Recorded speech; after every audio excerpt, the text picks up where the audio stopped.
nuestra clase. Bueno, les voy a mandar un mensaje para grabar. Bueno, vamos a platicar acerca entonces de las bases de datos. Se le llama precisamente una base de datos o también banco de datos a un conjunto de información que va a pertenecer a un mismo contexto. A propósito de ello, pues dentro de la agenda vamos a hablar de la información y de los datos, de los ficheros o archivos. Le hemos puesto ficheros porque así también lo pueden encontrar en varios documentos, pero así se les denomina a los archivos, contra las bases de datos, los sistemas de gestión de bases de datos, o que también se pueden escribir como SGBD, así también se les conoce a los sistemas gestores de bases de datos. Algunas bases de datos que contienen información geográfica, la visión de los datos, el modelo relacional de bases de datos, el diseño de bases de datos, lenguajes de consulta como QVE y SQL, la arquitectura, cómo se forma un sistema de gestor de bases de datos, el rendimiento y algunas aplicaciones. Entonces vamos a platicar una breve introducción. No esperamos, ¿no?, que quedemos como expertos en este tema, pero sí por lo menos que puedan manipular este tipo de cuestiones. Entonces, comentario que le hacía, que la base de datos no deja de ser un banco de datos, pero esta información va a pertenecer al mismo contexto y tiene que estar ordenada de modo sistemático para que posteriormente se pueda recuperar, se pueda analizar y después transmitir. Entonces existen muchas formas de bases de datos que van desde una biblioteca hasta vastos conjuntos de datos de usuarios, como una empresa, por ejemplo, ¿no?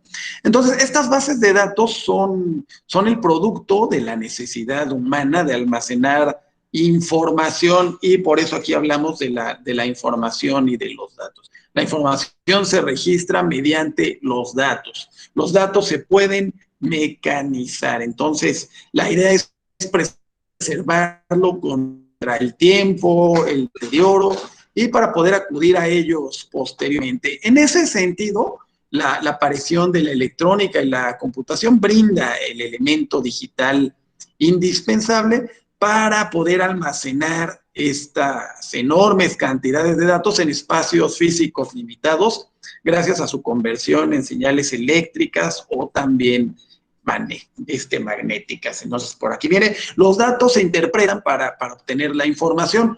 Les había platicado en alguna sesión a propósito de la información, la diferencia entre la información y los datos. Entonces, si tenemos datos, no los vamos a entender. Nosotros tenemos que interpretarlos para que estos datos se conviertan en información.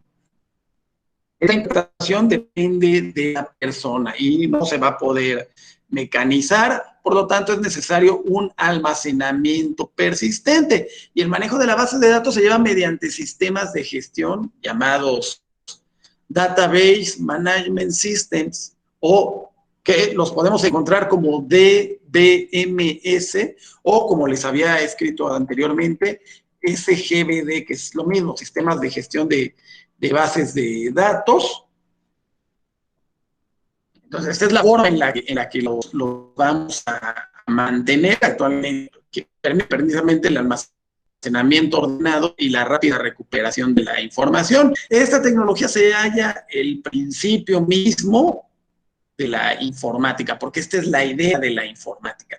Y ya en la conformación de una base de datos, seguir diferentes modelos, paradigmas, y cada uno de estos está dotado de características, de ventajas, haciendo énfasis en su estructura organizacional, en su jerarquía, en su capacidad de transmisión, etcétera, etcétera. Esto ya veremos más adelante cómo clasificamos a las bases de datos, y se conoce como modelos de la base de datos, y permiten el diseño e implementación de algoritmos y otros mecanismos lógicos de gestión según sean el caso.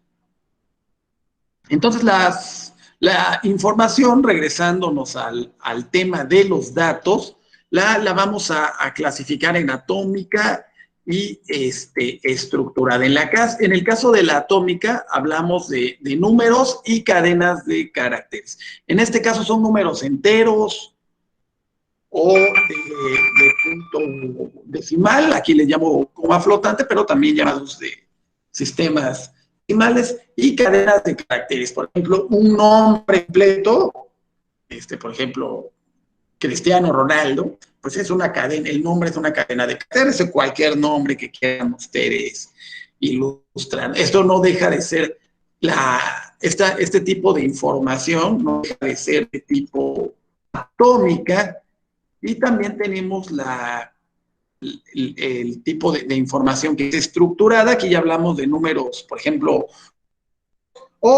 que tienen una parte real. Por ejemplo, un número completo tiene una parte real que la dividimos y una parte imaginaria que también se subdivide. Por ejemplo, el caso de las raíces cuadradas de los números negativos, este es un número complejo que tiene una parte real y va a tener una parte imaginaria. Entonces, a eso le llamamos una parte estructurada. Y por último, bueno, también algo estructurado puede ser los registros. Por ejemplo, un coche, hablamos del registro coche, y el coche se compone de un montón de características, como es la matrícula, el modelo, el color, la marca, y un montón de cuestiones que le podemos facilitar con respecto a las características de un vehículo o de un coche en este caso.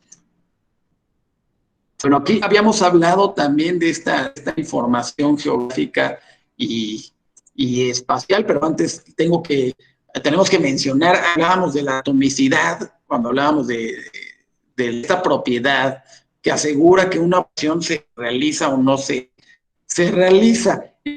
Cuando tocamos esta característica de que la información atómica nos permite precisamente este tipo de características. Cuando, les repito, hablamos de este tipo de cuestiones. Entonces, por aquí vamos a pasar ahora a la parte de información geográfica y espacial. Por ejemplo, una de las características, una de las modas que se ha puesto últimamente, ya con la ayuda de los teléfonos celulares, es esta precisamente información geográfica y espacial. También en algunos casos les llaman, no sé si no me equivoco, derivado de Space Information, por ahí, ¿no? Sistemas de información gráfica. Entonces, bueno, estos un montón de organizaciones que prácticamente en todos los campos utilizan esta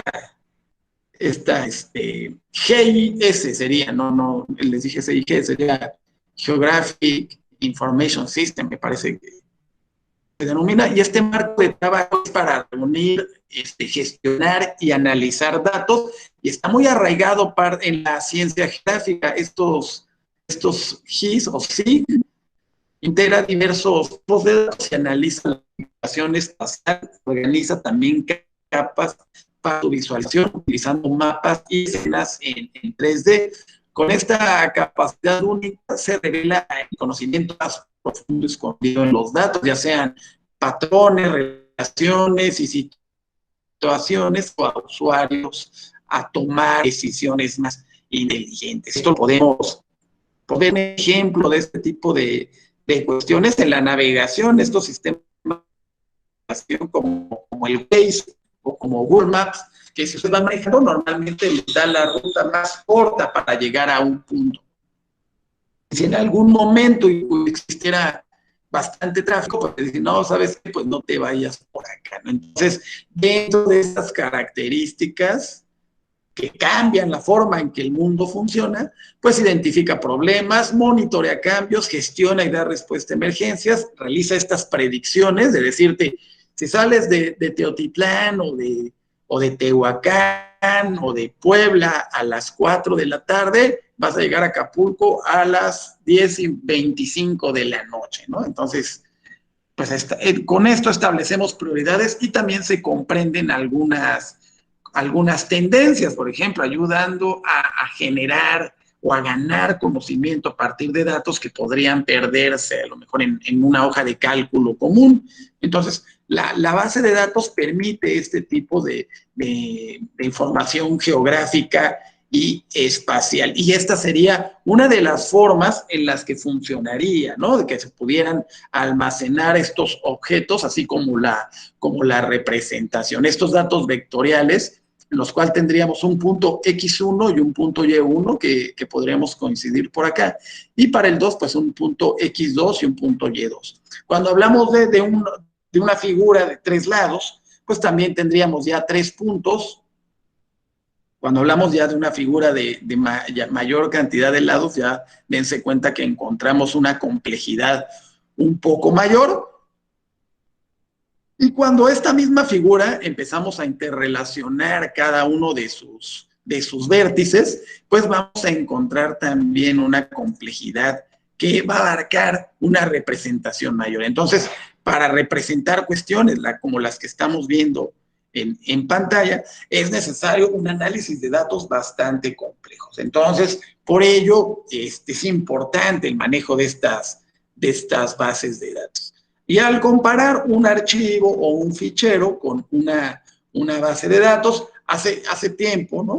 Se utilizaba mayormente, precisamente el archivo o el archivo de texto normal, por ejemplo, una hoja de cálculo que nosotros hemos trabajado en algunos momentos, pero comparándola ya con una base de datos, pues nos damos cuenta que la base de datos tiene bastantes ventajas contra estos archivos históricos secuenciales. Dentro de estas ventajas, pues encontramos precisamente ay, ya me perdí, ¿dónde estaban las? Bueno, en el caso del archivo, pues el almacenamiento es persistente, o sea, significa que es no volátil. Y los datos usados para representar la información, por ejemplo, archivos de texto planos y documentos XML que no dejan de ser planos. Y en el caso de las bases de datos, son colección persistentes de datos, pero estos datos están relacionados para representar información. Y bueno, aquí les doy unos ejemplos.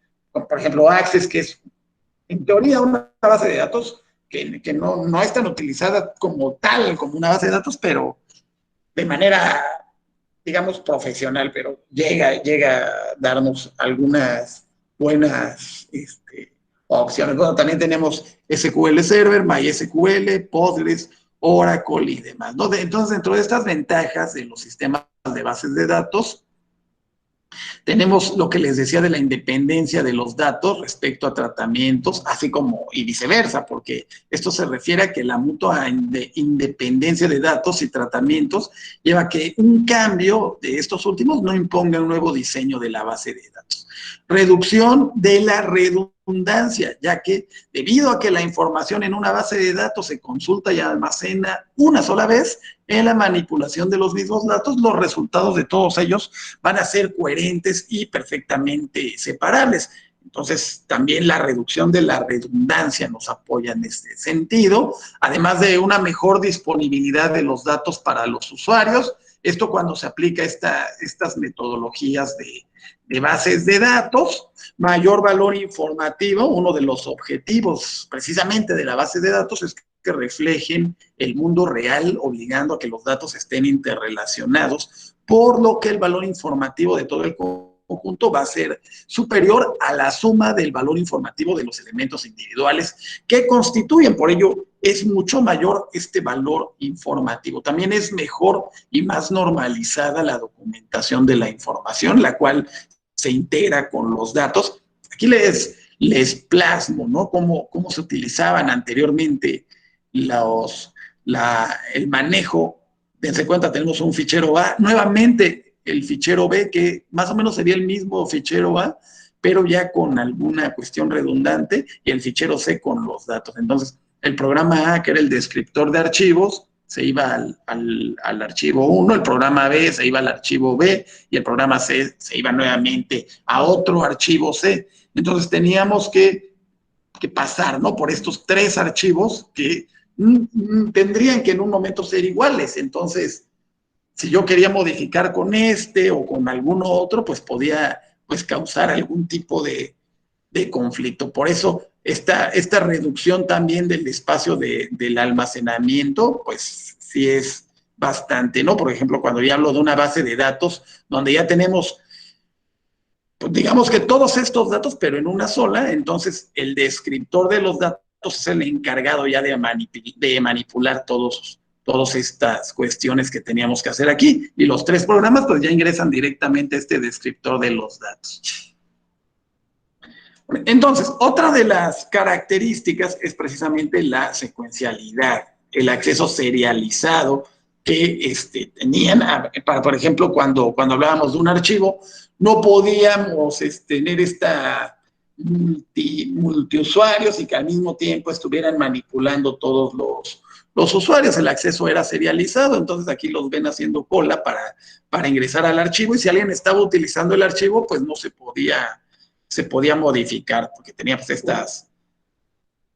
estas características cuando estábamos hablando de los archivos. Y estos son algunos de los problemas que les estaba yo mencionando, que con las bases de datos pues los evitamos. Por eso yo les hablaba de las características precisamente de las bases de datos.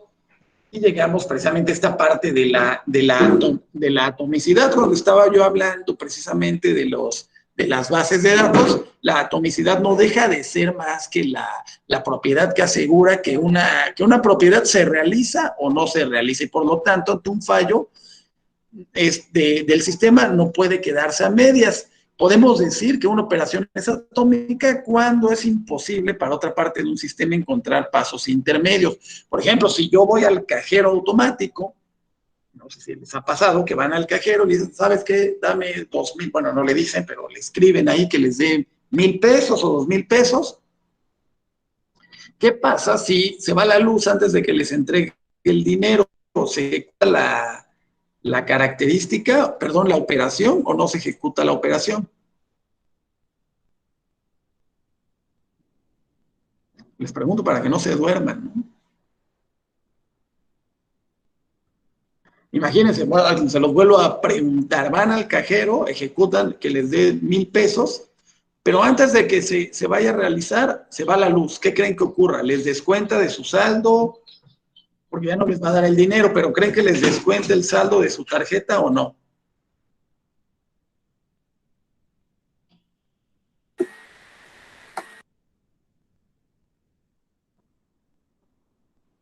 No, pues no, ¿verdad? No, a eso se le llama precisamente atomicidad. Si la operación consiste en una serie de pasos, todos ocurren o no ocurre ninguno. Entonces, este caso de la transferencia bancaria, se ejecuta el retiro y la deducción al mismo tiempo. Y es una de estas características de las transacciones. Y esta también es una de las 4 propiedades que debe cumplir precisamente una base de datos para considerarse de tipo transaccional, que se le dé por las siglas ACID, que tienen que tener atomicidad, consistencia, aislamiento y permanencia. Estas las vamos a platicar un poquito después, pero ya me había emocionado. Bueno, entonces, otro de los problemas de los archivos es este acceso concurrente. No se podía, si modificaba un archivo, si cada quien tenía una copia, ¿no? Y alguien lo modificaba, pues no sabían cuál había pasado primero, ¿no? Dense cuenta que aquí hay 3 datos, 3 usuarios, bueno, 3 filas, por así decirlo, y si alguien modificaba una, y modificaba otra, y modificaba otra, dependiendo el último que lo guardara, iba a ser el cambio que ocurriera. Entonces, fallaban por este tipo de accesos concurrentes. Esto hablando de la parte de archivos.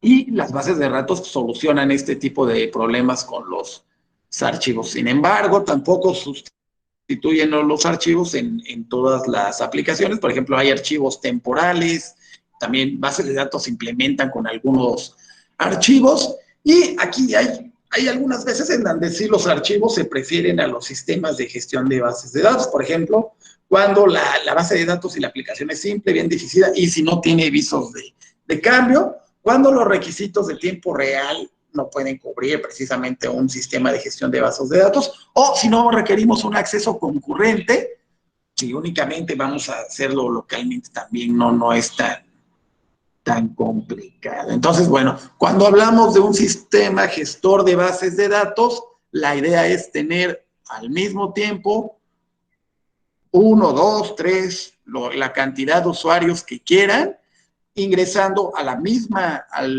mismo sistema de gestión de base de datos, a la misma base de datos, o a las mismas bases de datos. Dense cuenta que aquí puedo tener también un montón de bases de datos, y una o más aplicaciones también entrando a las mismas bases de datos. Pero quien es el encargado de hacer esta gestión, perdón, es precisamente el SGBD, el Sistema Gestor de Bases de datos. Okay, le pusimos una S, pero pues no tendría que ir esa S, ¿no? Entonces, por ahí viene lo que es la parte del sistema gestor de bases de datos.